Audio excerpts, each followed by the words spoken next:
Hello and welcome to our third instalment of Parent Information Films. This one's focused on behaviours and attitudes. Hi, I'm Tony Minow and I'm the Deputy Head here at the Deeping School.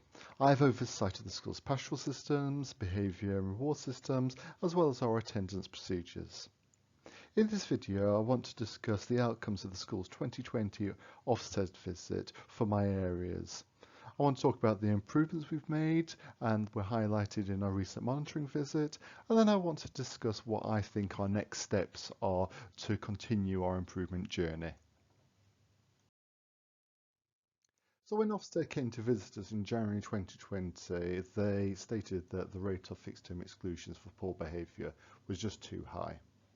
Now, I'm not going to apologise for putting in fixed term exclusions or permanent exclusions actually when they're warranted, and we're still not going to shy away from doing that moving forward. I'd also point out that Ofsted had no concerns over the reasons for the fixed term or permanent exclusions, and they did really scrutinise all our student records for the permanent exclusions to make sure they were valid and appropriate.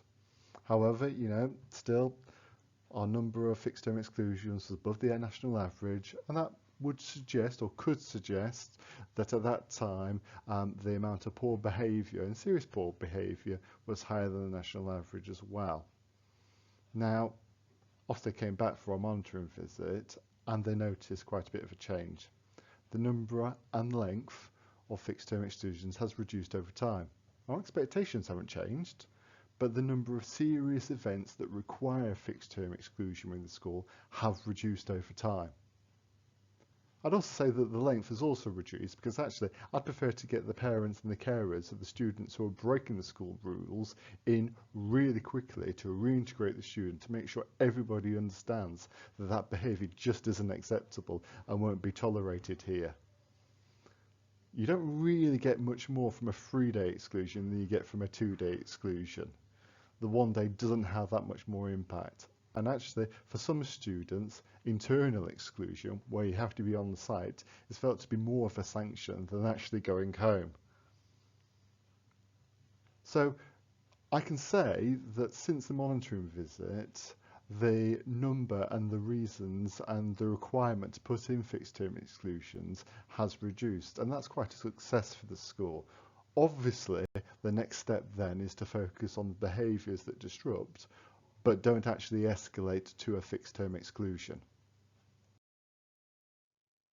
This leads me on to low-level instructional lessons, which some of our students said were impeding their learning, and Ofsted said that we need to ensure was consistently applied, that is the behaviour policy, by all staff, and ensure it's fair.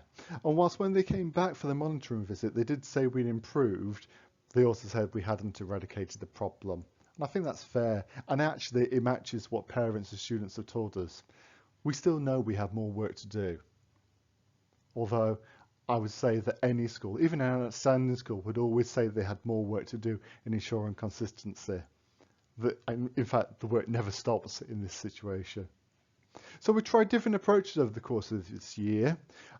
We've used Connect differently. It's definitely evolved to a situation where now we're trying to record a badge for every lesson. And the students responded favourably to this because it acknowledges the contribution that everyone makes during the school day, whilst allowing us as leaders to spot and react to patterns of poor low-level behaviour quickly. The monitoring visit by Ofsted acknowledged the ways that schools had developed over the pandemic, and we looked at the plans as well that we developed for September and onwards to ensure that these ideas improve further. Our next steps is embedding this work through ongoing training, and that includes the simplified common language of being ready, being respectful and safe. But it also includes regular reminders and relearning with all our stakeholders, students, staff alike, to ensure that no one forgets what is expected. The topic of bullying is one that is rightly important to parents, students and staff. The school uses the Anti-Bullying Alliance definition of bullying. So, bullying is a repetitive, intentional hurting of one person or group by another person or group, where the relationship involves an imbalance of power. Now, I've added some emphasis to the definition to highlight the elements that are key to determining whether or not bullying is happening.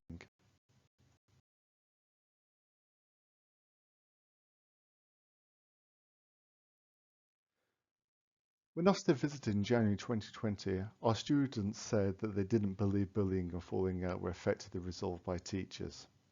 This is a really hard thing for any professional that works with children to hear. Obviously, we want all our students to feel that bullying isn't tolerated and is swiftly and effectively addressed.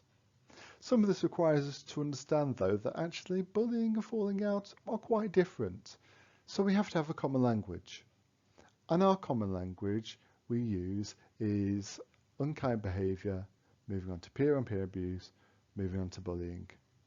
And if there's a lack of one or more of the emphasised elements in the definition, that will determine the severity of the incident. Reacting appropriately is key, but prevention is better. So we've started our kindness initiative this academic year.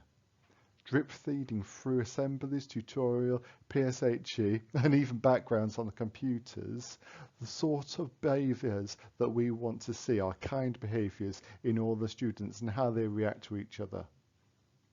We actually want this model to be incorporated in all our tutorial curriculums moving forward. Now, I personally would say that the school does deal effectively with incidents of unkind behaviour, but I also recognise that students and parents may not agree. In some cases, I think it's probably the absence of knowledge that has led to dissatisfaction.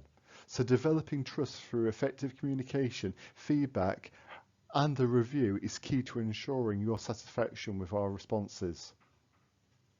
Our approach and next steps here mirror a lot of what I've already talked about with low-level disruption and how we're going to improve our pastoral systems. Repeated ongoing training for the students and staff to improve consistency in how we approach this topic and improve understanding of it all is key. Ultimately, as our students have rightly said, if people are unkind, then education is needed as well as sanction. And that really will be our next steps. The final aspect that Ofsted noticed was actually some of our pupils do not attend as often as they should. And whilst this has improved since the inspection, we still know that we have work to do. This is going to be one of our foci from September in ensuring that all students attend. And please don't be surprised if we have early conversations with you if there are repeated periods of absence. To be honest, there are going to be less absences that are authorised next year, and we do ask that all parents try to arrange any appointments outside of the school day. We have developed a formal, transparent and stepped approach to managing persistent absence, and we will be supporting parents and carers in ensuring that their children can attend as often as possible if they can. It's really important that students can attend because actually they can't reach their potential if they're not here.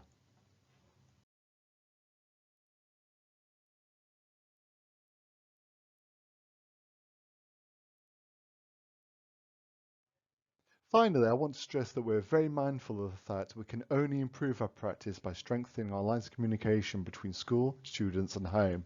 We continue to be very grateful for your support as we do all we can to develop our pastoral provision.